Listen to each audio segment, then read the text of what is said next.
Bienvenue en Finistère, votre rendez-vous hebdomadaire de l'actualité touristique. Aujourd'hui, nous allons visiter ensemble une grande métropole maritime, Brest, la capitale européenne de la mer. Je vous présente nos deux invités, Sandy Causse, directrice de Finistère Tourisme, l'agence de développement touristique, et Marc Doria, directeur de l'Office de tourisme de Brest, métropole Océane. Bonjour. Bonjour. Marc, Brest est un grand port militaire et de commerce, mais la ville est aussi très dynamique dans le domaine du nautisme. Elle a d'ailleurs formé plusieurs générations d'écoliers à la voile. Oui, tout à fait. En fait, c'est vrai que quand on parle de Brest, on pense tout de suite à la mer. Et c'est vrai que sur cette mer, on a beaucoup de jeunes qui naviguent, et certains que l'on va retrouver dans quelques semaines aux Jeux Olympiques. Et je rappelle qu'on a eu des médaillés il y a quelques années.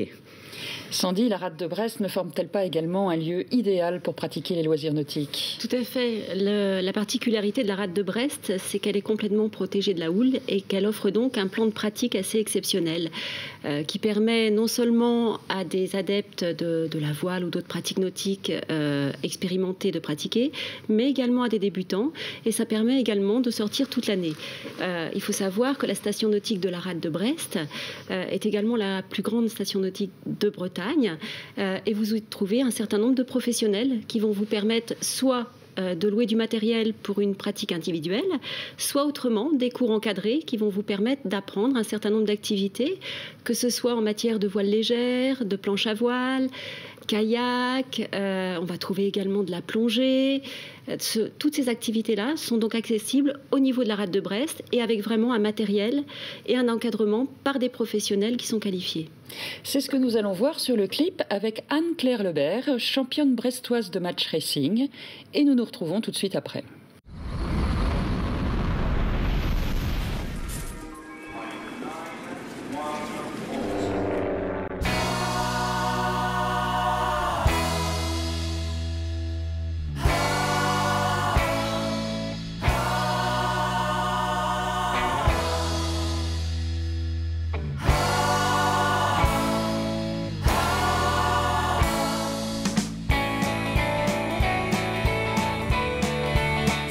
Je suis venue profiter des conditions idéales de navigation en rade de Brest, donc beau temps, petit temps.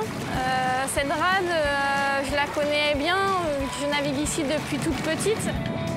J'ai commencé au centre nautique et maintenant je fais partie du centre d'excellence nationale de voile. Ce qui est bien ici, c'est que c'est un plan d'eau qui offre de multiples possibilités, autant pour l'apprentissage parce que c'est fermé, donc la sécurité, il n'y a aucun souci. Et en même temps, c'est grand et varié au niveau des conditions. Donc pour la compétition, ça offre un bon panel d'entraînement. Le port de Brest, c'est pas seulement une station nautique, c'est aussi une station de vie. Avec les bars, les restos, c'est assez sympa de venir passer du temps, se détendre. Et enfin, pour la découverte du milieu marin, il n'y a rien de tel que Océanopolis. Océanopolis, c'est le parc de découverte des océans, le seul, l'unique en Europe. Ici, on peut observer le milieu marin en toute sa diversité. La ville de Brest a su tirer profit de son atout majeur, sa façade maritime, et construire cette magnifique marina du château qui a permis de devenir le port d'attache de nombreux voiliers et des bateaux de course. On peut visiter le château de Brest, qui est le monument emblématique de la ville, grâce au musée national de la marine ouvert au public. Sa position stratégique lui a permis de surveiller la ville depuis 17 siècles. Et en face, on retrouve la tour Tanguy, véritable sentinelle de la Pinfeld. Et on peut également y trouver le musée de l'histoire de la ville de Brest.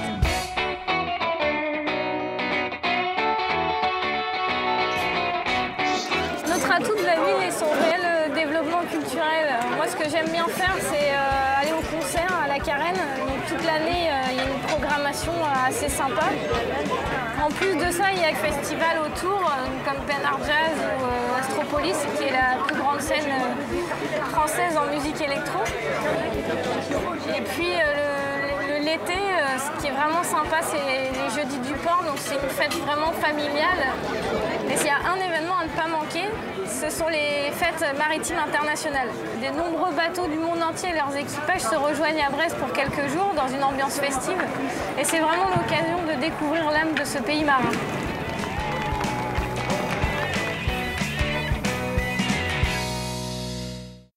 Marc, comme le montre Anne-Claire Lebert, la tradition olympique de Brest en voile légère n'est plus à démontrer. Oui, tout à fait.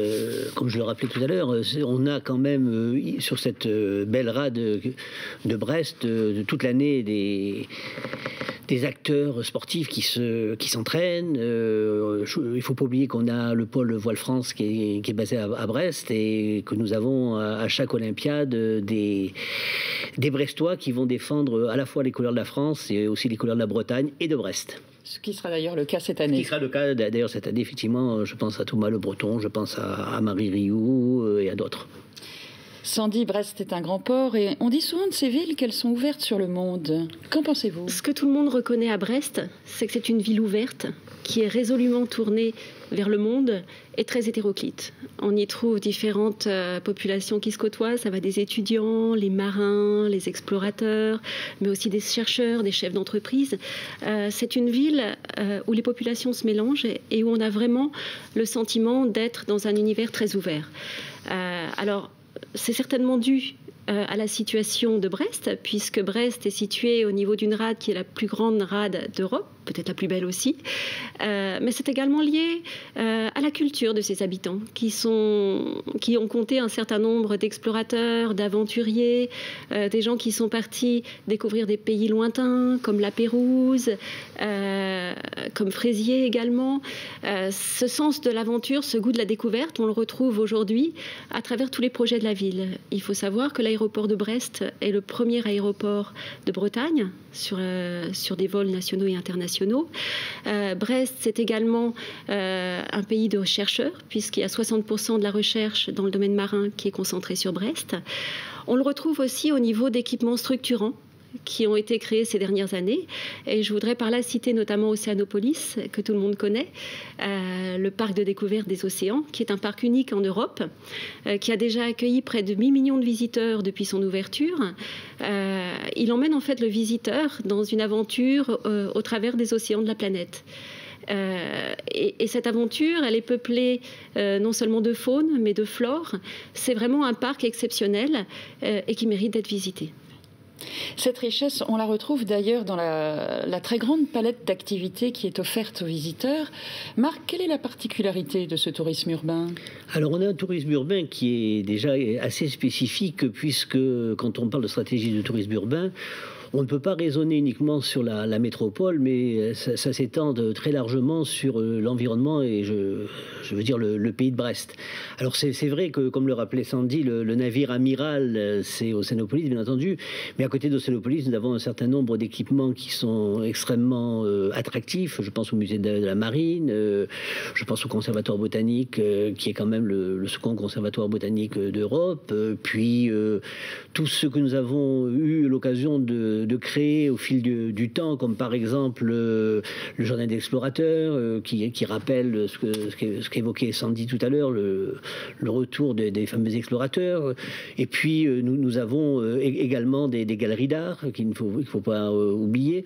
Et puis donc en dehors de Brest, nous avons une richesse de territoires. Je pense aux Aberges, je pense aux îles, etc. Donc c'est vrai que c'est très très spécifique le tourisme urbain à Brest. Mais justement, Sandy, tout à l'heure, vous évoquiez la rade de Brest, dont Olivier de Kersauzon dit qu'elle est l'une des plus belles au monde. Quels sont les plus beaux points de vue que l'on peut avoir sur cette rade? Alors la rade, on la voit d'à peu près partout, mais si on devait mentionner des points un peu spécifiques, on pourrait parler du jardin des explorateurs, dont parlait Marc tout de suite, qui offre vraiment une superbe vue sur la rade. À partir du château aussi, on a une vue dominante sur l'ensemble de la rade. On peut également se promener le long des rives de la Pinfeld pour mieux la découvrir. Il y a des balades qui sont très intéressantes. Il y a également un lieu d'où on la voit particulièrement bien, c'est la pointe de l'Armorique à Plougastel d'Aoulas, qui permet d'avoir une vue plongeante sur l'ensemble de la baie. Alors, il y a aussi d'autres façons de découvrir cette rade. C'est en bateau, puisqu'il y a un certain nombre de compagnies qui proposent des croisières. Alors des croisières avec découverte des fonds marins, des croisières gourmandes, des croisières animées. Différentes formules sont proposées et elles permettent toutes d'aller vraiment au cœur de la rade et de la découvrir. C'est au cœur de la rade, justement, que vont évoluer toutes les belles embarcations qui vont rallier Brest pour les fêtes internationales maritimes. Marc, est-ce qu'en 2 mots, vous pouvez nous parler des Tonnerres de Brest 2012 ? En 2 mots, ça c'est un grand résumé, mais bon, il faut dire que nous serons sur le 20e anniversaire de ces grands rassemblements. C'est une fête qui a beaucoup évolué avec le temps, qui est aujourd'hui une exposition universelle maritime. Que cette fête est un des grands moments de la saison touristique. Cette année, nous avons 5 pays invités. Nous allons avoir de très grands bateaux. Je pense que c'est la première fois que nous aurons autant de grands bateaux. On annonce à peu près une quarantaine, plus toutes les embarcations qu'il y aura autour. Cette ambiance de fête également que l'on connaît chaque 4 ans. Donc c'est vrai que les Tonnerres de Brest 2012 s'annoncent comme un grand cru. Et je pense que si la météo nous est favorable en plus, ça sera merveilleux. Un grand cru pour ces Tonnerres de Brest 2012. Sandy, en plus de son excellence maritime, Brest offre également une palette culturelle très riche. Oui, on peut dire que Brest est une ville foisonnante sur le plan culturel. On a donc au niveau de Brest 2 scènes nationales. Le Quartz, que tout le monde connaît, avec une programmation très très riche et très éclectique en matière de danse, en matière de musique, en matière de théâtre. Il faut préciser que le Quartz, c'est la scène nationale qui, au niveau national, a le plus grand nombre d'abonnés, donc des fidèles. On a également le Fourneau, qui est une scène nationale des arts de la rue.